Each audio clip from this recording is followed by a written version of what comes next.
G7 বৈঠকে ঢুকেই Trump বলে উঠলেন, আই এম দ্য বস। আর তার মুখে এই কথা শুনেই মুহূর্তেই পাল্টে গেল পুরো কক্ষের পরিবেশ।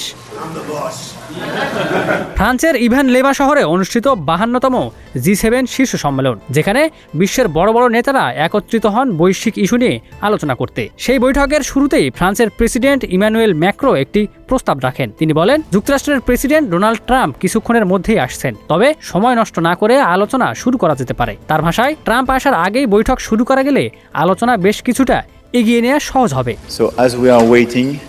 কিন্তু এরপরেই কক্ষে হঠাৎ করে প্রবেশ করেন ডোনাল্ড ট্রাম্প। এ সময় সবাই তাকে স্বাগত জানায়, আর ম্যাক্রো এ সময় বলে ওঠেন, ও হ্যালো প্রেসিডেন্ট। ঠিক সেই মুহূর্তেই ঘটে আলোচিত সেই ঘটনা। ট্রাম্প হাসি মুখে পুরো রুমের দিকে তাকিয়ে বলেন, আই এম দ্য বস। কথা শোনার সঙ্গে সঙ্গেই কক্ষে উপস্থিত সকল নেতারা হেসে ওঠেন, আর পরিবেশ অনেকটাই হালকা হয়ে যায়। এরপর ট্রাম্প এগিয়ে যান যুক্তরাজ্যের প্রধানমন্ত্রী কিয়ার স্টারমারের দিকে। তিনি কিয়ার স্টারমারের কাঁধে হাত রেখে শুভেচ্ছা জানান। এরপর নিজের নির্ধারিত আসনে বসে পড়েন।